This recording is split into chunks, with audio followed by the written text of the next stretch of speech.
Good morning, beloved souls.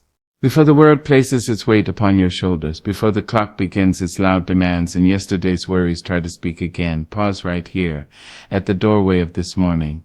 This is sacred ground. This is the hour when faith rises before fear, when hope stretches its arms toward the light, and when the soul remembers it was never meant to carry everything alone. Today we come not with clenched fists, but with open hands. We come not pretending we are strong enough for every storm, but knowing there is a strength greater than our own. To leave everything in the hands of the Lord is not surrender to weakness. It is an act of holy courage. It is the quiet confidence that says, I trust the one who woke me up today. This morning prayer is an invitation to release the burdens you named in the dark, the worries that followed you into sleep, and the questions that still have no answers. Let them rest where love is endless, where wisdom is perfect, and where mercy never runs dry. As the sun rises, so does grace, and it is more than enough for this day. There comes a moment in every human life when the soul grows tired of pretending it can hold the sky on its shoulders. A moment when the hands clench tight from carrying expectations, disappointments, unanswered prayers, and silent fears begin to tremble. In that trembling there is a truth trying to rise. You were never meant to carry everything alone. Surrender, contrary to what the world has taught us, is not a white flag waved in defeat. It is not the language of the weak or the careless. Surrender is a sacred decision. It is the quiet, steady voice inside that says, I have done all I can do, and now I will trust the one who can do what I cannot. Strength does not always roar. Sometimes strength kneels. Sometimes it bows its head in the early morning light and whispers, Lord, I place this day, this pain, this hope, and this fear into your hands. That whisper carries more power than shouting ever could. We had been taught to admire clenched jaws and stiff backs, to praise the ones who never bend. But history, wisdom, and faith tell us a deeper story. The tallest trees survive not because they refuse to move, but because they know how to bend with the wind. Surrender is that bend. It is flexibility rooted in faith, not fragility. When you leave everything in the hands of the Lord, you are not abandoning responsibility. You are releasing the illusion of control. You are acknowledging that while your hands are capable, they are limited, but God's hands are eternal, steady, and sure. Hands that shape the mountains do not tremble under the weight of your worries. Hands that set the stars in place will not drop your dreams. There is courage in saying, I don't know how this will work out, but I trust you. That sentence alone can quiet storms inside the chest. Because trust is not blind hope, it is memory. It remembers every time you were carried through what you thought would break you, every breath you survived, every morning you woke up when you didn't think you could go on. Surrender is strength, because it frees the heart from the exhausting performance of self-sufficiency. It allows the soul to rest without guilt. And rest, real rest, is revolutionary in a world that demands constant proving. When you surrender, you stop fighting battles that were never yours to win alone. There is a holy exchange that happens in surrender. You place your burdens down, and in return you receive peace, not because your circumstances instantly change, but because your spirit does. You begin to walk lighter. You breathe deeper. You stop measuring your worth by outcomes and start anchoring it in faith. Some mornings surrender looks graceful. Other mornings it looks like tears falling into folded hands. Both are prayers. Both are strength. God is not impressed by polished words or perfect faith. God listens for honesty, and honesty often sounds like, I'm tired, but I trust you anyway. To surrender is to accept that delay is not denial, silence is not absence, and waiting is not wasted time. In God's hands, even your pauses have purpose. Even your unanswered questions are being shaped into wisdom you will one day need. Strength says, I can handle this. Surrender says, God can handle this better than I can. And that realization is not weakness. It is clarity. When you leave everything in the Lord's hands, you stop gripping yesterday's regrets and tomorrow's anxieties. You begin to live in the holy now. You start to understand that faith is not about certainty, it is about trust in the midst of uncertainty.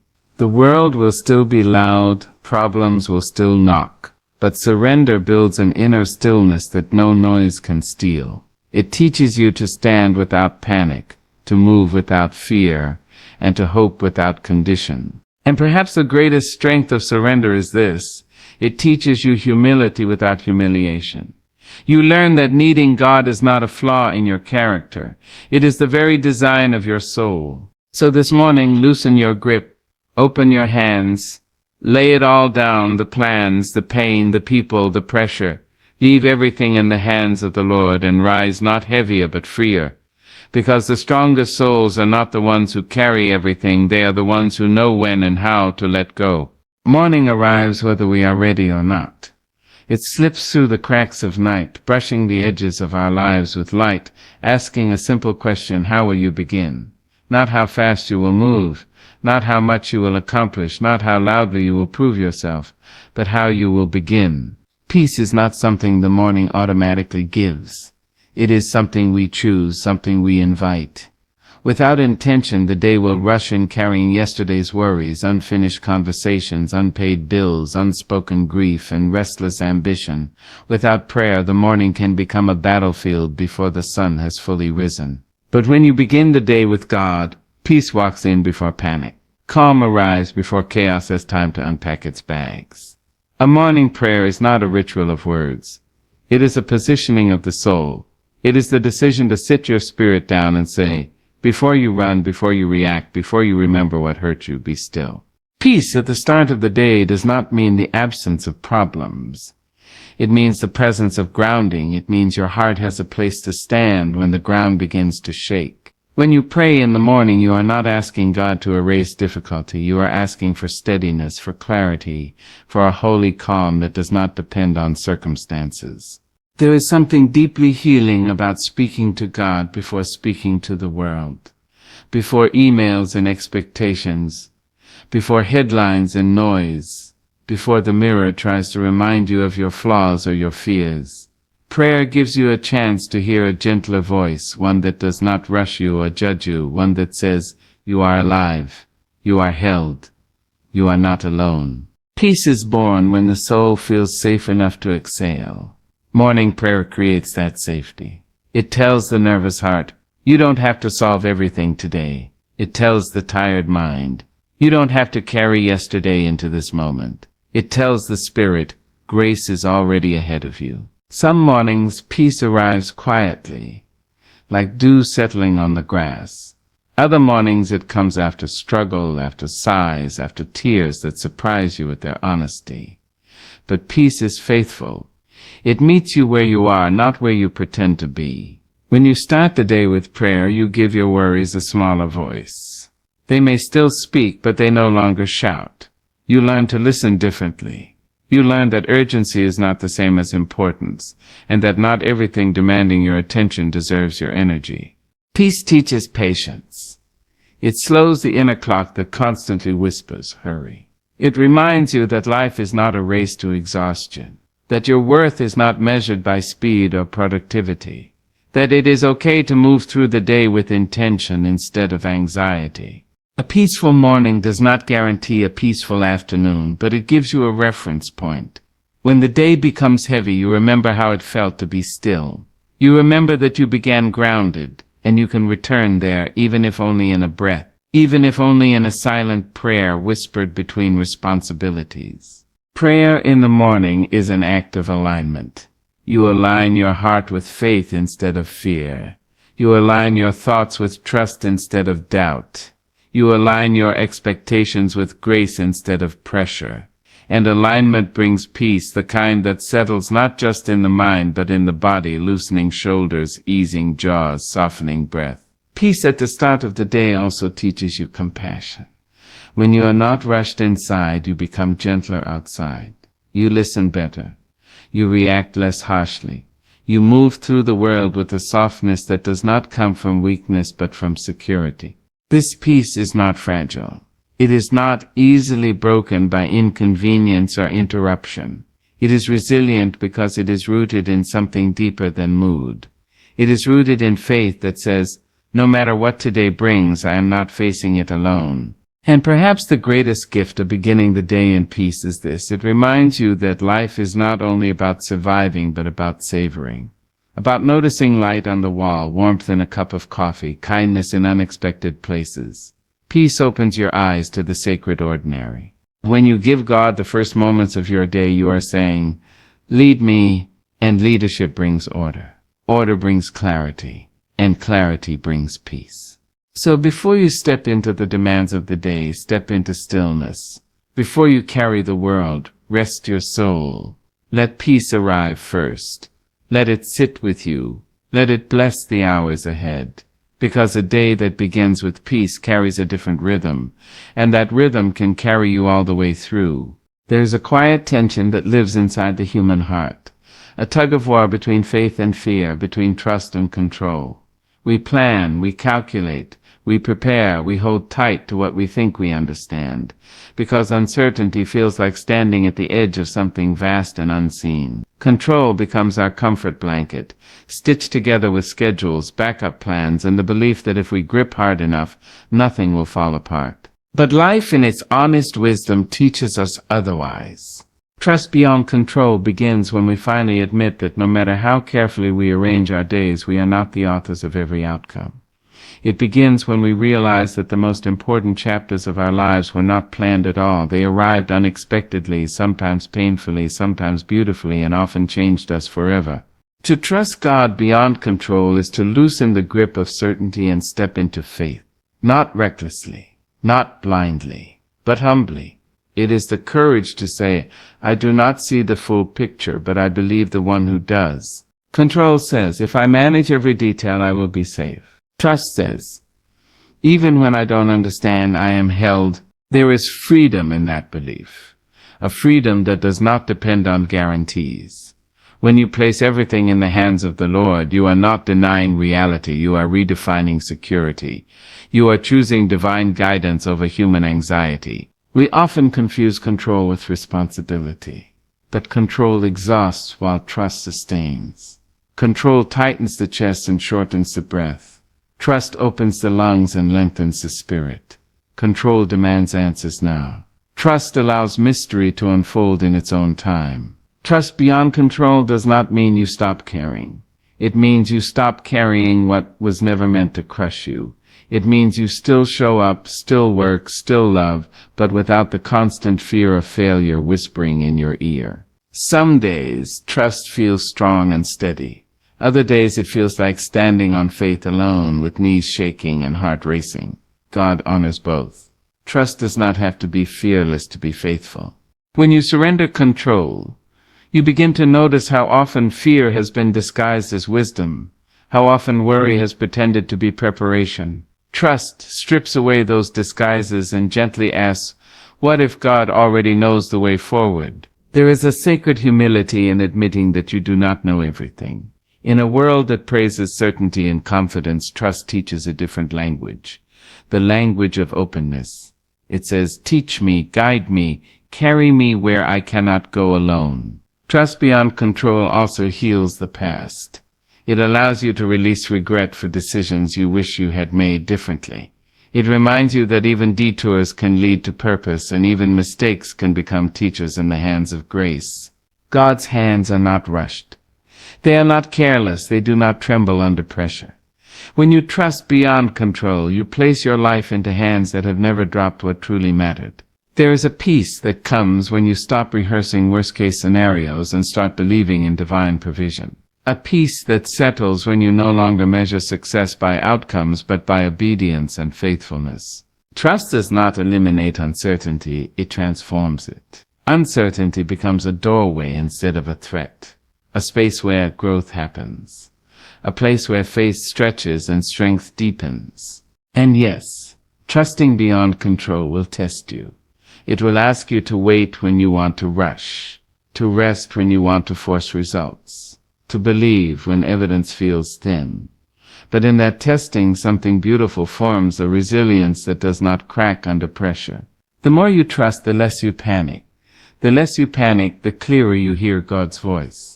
And clarity brings courage, the kind that does not depend on knowing how everything will end. Trust beyond control teaches you to live with open hands, to receive what comes without fear, to release what leaves without bitterness, to understand that what is meant for you will find you and what passes by was never yours to keep. And perhaps the deepest truth of trust is this: God does not ask for your control. He asks for your heart. When the heart trusts, the rest follows. So let go, not because you are powerless, but because you are faithful. Leave the unseen in God's care. Walk forward without all the answers. Trust beyond control and discover that the hands you place your life into are far stronger and far kinder than your own. Every morning carries a quiet promise. It does not announce itself loudly, nor does it demand attention. It simply arrives faithful and unassuming, asking the soul if it is ready to begin again. Renewal is not reserved for the flawless or the fearless. It is offered to anyone willing to wake up and breathe. Hope, like dawn, does not ask what yesterday did to you. It asks only whether you will open your eyes today. There are days when hope feels fragile, thin as a whisper. Days when purpose seems buried beneath disappointment, fatigue, or grief that has learned how to linger. On those days, renewal does not come as fireworks or grand declarations. It comes as permission to try again, to stand up slowly, to believe softly. It comes as the understanding that you are not required to have everything figured out in order to move forward. Renewal of hope begins when you place your life in the hands of the Lord and realize that endings are not failures, they are thresholds. That what did not work out did not arrive to shame you, but to shape you. Hope is reborn when you stop asking why something ended and start asking what it taught you about who you are becoming. Purpose, too, is renewed in surrender. We often imagine purpose as a single destination, a title, a moment when everything finally makes sense. But purpose is not a trophy waiting at the finish line. It is a path that unfolds beneath your feet as you walk. It is found in showing up with honesty, in loving when it would be easier to withdraw, and choosing faith when doubt offers a tempting seat. When you give your worries to God, you make room for hope to stretch. Hope needs space. It cannot grow where fear has cluttered every corner. Surrender clears the room. It sweeps away the broken promises you keep replaying, the comparisons that steal your joy, the shame that insists you are late to your own life. In that cleared space, hope stands taller. Renewal does not erase the past. It reinterprets it. It teaches you that the pain you endured did not disqualify you. It prepared you. That the tears you cried watered something within you that would not have grown any other way. Purpose often hides in survival, waiting for the moment you realize that staying is also a kind of strength. There is a gentle power in waking up and choosing hope again. Not the naive hope that denies reality, but the resilient hope that has seen the storm and still believes in dry land. This hope does not depend on circumstances aligning perfectly. It depends on trust that God is still writing, still shaping, still redeeming what feels unfinished. Purpose renews itself when you stop measuring your life by applause and start listening to your conscience. When you realize that your calling may be quiet, steady, and deeply human. Purpose may be raising a child with patience, tending a small corner of the world with care, speaking truth in rooms that prefer silence. Purpose is not always visible, but it is always meaningful. Hope grows when you understand that you are allowed to begin again without explaining yourself. That starting over is not an admission of defeat. It is a declaration of courage. God delights in fresh starts. Grace specializes in second chances and third ones, and all the chances after that. There are seasons when hope feels distant because grief has taken the front seat. Renewal in those seasons looks like kindness toward yourself. It looks like acknowledging loss without letting it define your future. It looks like trusting that even in mourning something new is quietly forming. Purpose does not disappear when plans change. It adapts. It deepens. It finds expression in new ways. When you release the need to control how your life should look, you allow purpose to surprise you. You allow it to meet you where you are, not where you thought you would be by now. Hope is renewed every time you choose faith over bitterness. Every time you believe that your story is not over. Every time you decide to love again, try again, pray again. These small decisions accumulate. They build a life that is not perfect, but purposeful. And purpose, when renewed, brings direction without pressure. It does not shout orders, it offers guidance. It says, take the next right step. Not all the steps, just the next one. Purpose understands pacing. It honors rest.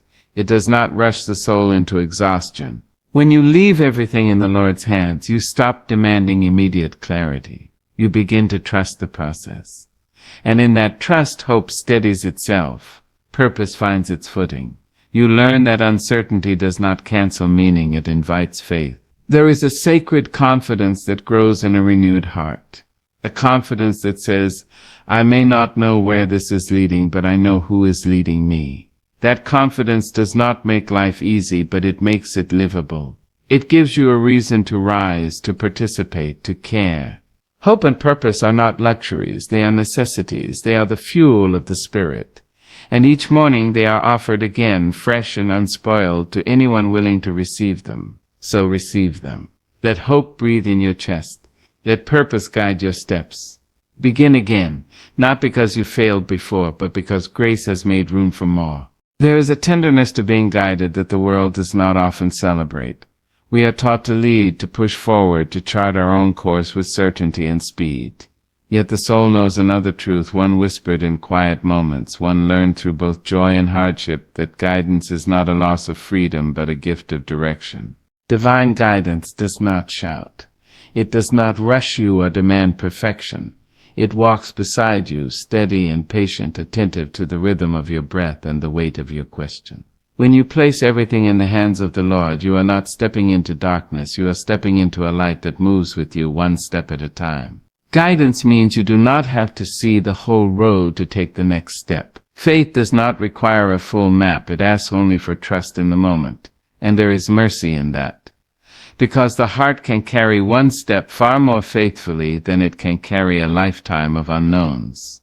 God's guidance often comes quietly, through a feeling that settles instead of agitates, through a door that opens without force, through a delay that protects you from what you cannot yet see. It comes through people who speak truth with kindness, through moments of stillness that bring clarity, through a sense of peace that arrives even when the choice is difficult.